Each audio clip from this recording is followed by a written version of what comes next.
Hello my friends, welcome to another exciting episode in our Photoshop design series. In this video, I'll be showing you how to design this flyer just like I did inside of Photoshop, right? If you have not subscribed to my channel right about now, it's the right time. Click the subscribe button and don't forget to turn on the notification so you miss any video I'll be dropping after this time around.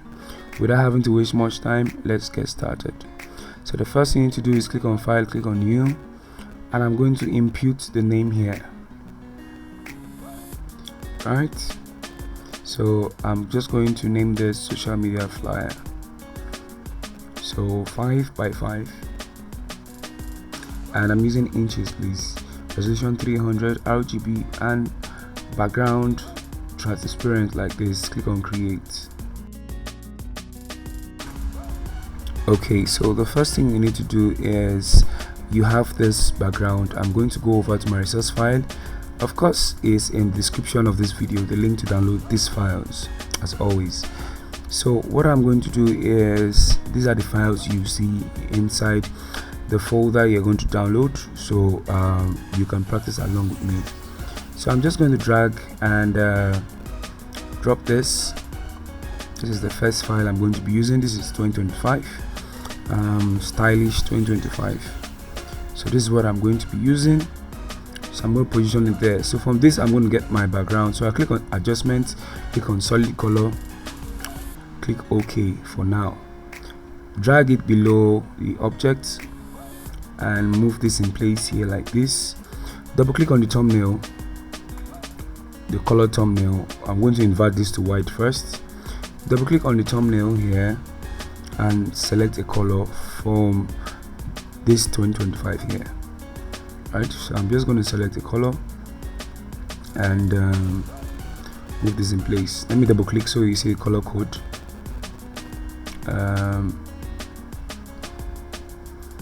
Yeah, because most times it's advisable to select, this is the color code, right? So you work with the colors that are around the elements of your design.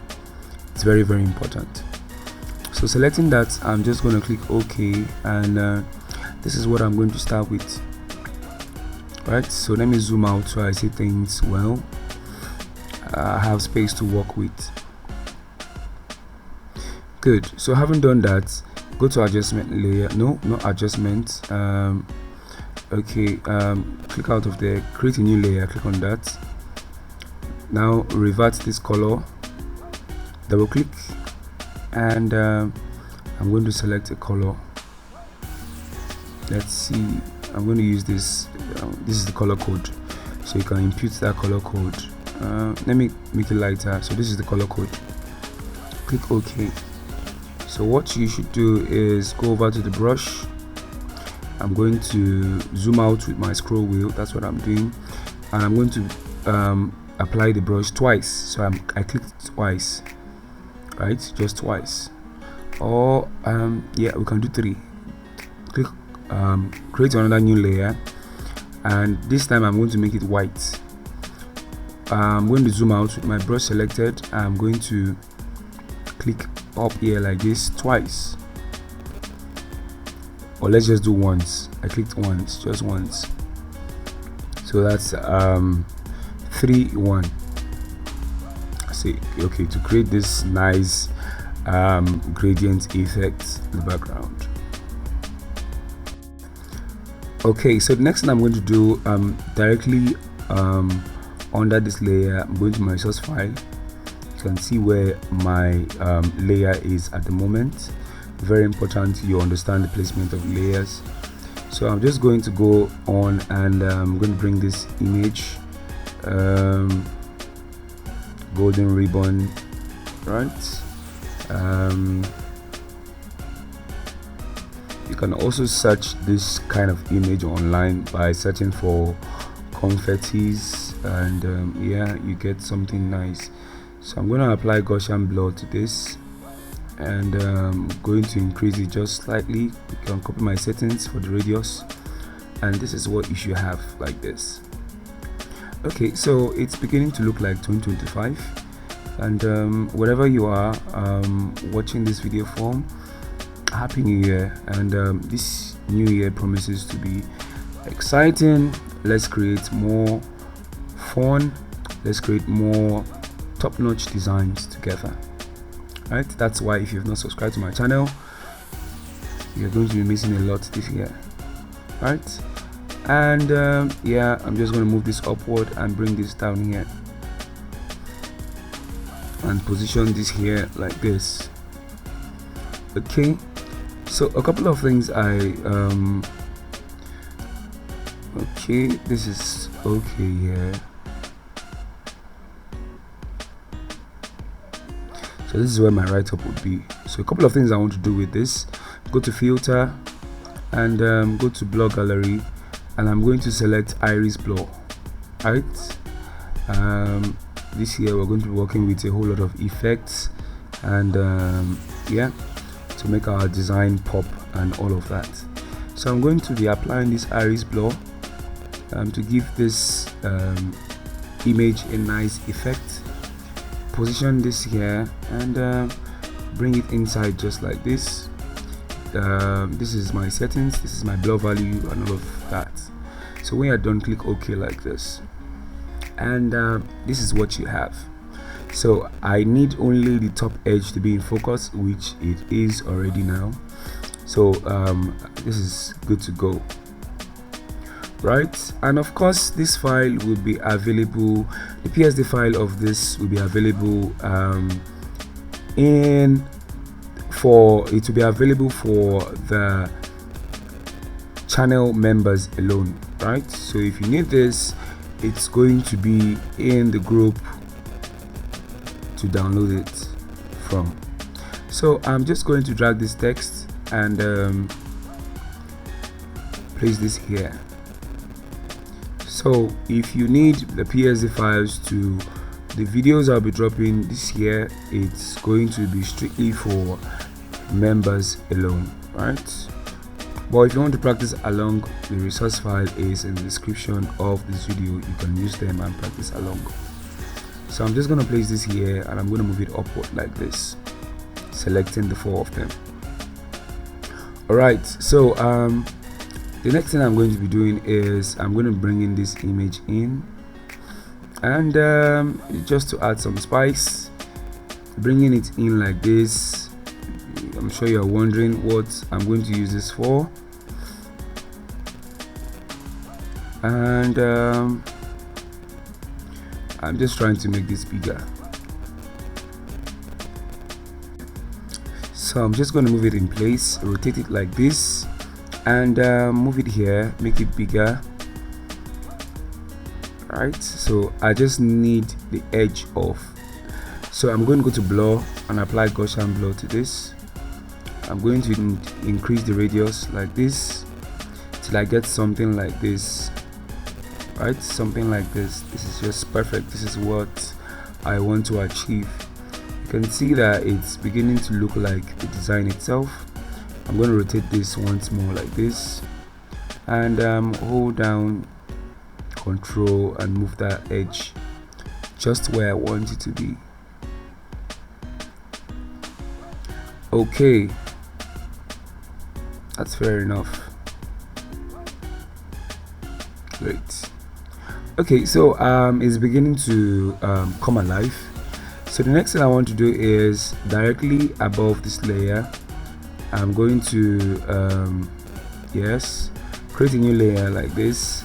Now let's throw in some light effects. To do that, I'm going to use this color for the light. So you can copy the color code and make use of it. Very important. This is an important aspect of this design itself. So select the brush like this, B for brush. You can just press B on your keyboard, it takes you to the brush.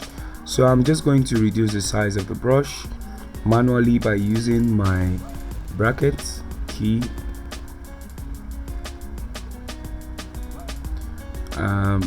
or you can do that manually. So I'm just going to go into these areas and I'm going to be adding some light effect. Make sure it is the areas that are already bright that you're adding this effect to, please. so that you don't make a mess. Change this blend mode to screen, and you want to subtly add Ctrl Z. I'm making this big, so you want to subtly add yes, this light effect in these areas. So what you can do here to make it blend more is double click on the background. That's the first okay, that's in place. Double click on the background, which is the first layer, and I'm going to move the color up so that I can blend with the 2025 well. So this is the color code. Let's move this upward a bit and take this. Okay, yeah, put this here. I think this is better. So this is the new color code we're using now. Good. Good. Okay, so make a snapshot. Ctrl Shift Alt E to make a snapshot, and convert it to smart object. Go over to filter and filter gallery. No, not filter gallery, sorry, camera raw. Right, so while you are inside here, increase the highlights like this, just a little bit, not too much. Come down here and also bump up the texture. I'm not doing too much, I'm just a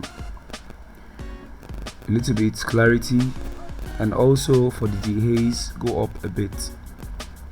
Right, when you are done with everything, click OK like this. Okay, so this is what you have. You can see it's begin to pop more than it is before, right? Great. So what you want to do is go over to adjustment and click on color balance. Now this is the fun part. So if you miss this part, this is one of the important parts of compositioning. So what you want to do is add some reds to it, and for the midtones, copy my settings. For the shadows, of course, add blues to it to make it more realistic. And for the highlights, I'm going to tilt towards let's see, should it be red? Okay, let's use red. I'm going to tilt towards the green also. Okay, for midtones, I'm going to tilt towards the cyan just a bit like this, and this is before and this is after. You can see how much of a difference that makes, right? So what I'm going to do is directly on top of this, I'm going to make a snapshot. Ctrl Alt Shift E to make a snapshot, and I'm just going to go to noise, add noise, and I'm going to add noise to this image like this. It's not going to be too much, so follow my settings so you don't create a mess out of this image. So what I want to do is I want the noise to be on these areas alone. I don't want it to be on the entire image. I don't want it to be on these top parts. I'm 2025, so I'm going to create a mask, right? And I'm just going to make sure your foreground color is on black and paint on these areas I don't want the noise to be. You can see how I'm gradually removing this, but I'm going to leave it on the lower parts of this design. So here you go, this is it. If you've liked this video, don't forget to put up click the thumbs up so that YouTube can recommend this video to other persons that will be interested, or this video would help immensely. Having said all of that, make sure you subscribe to my channel if you have not done that. I'll see you in the next video. I love you all and a happy new year.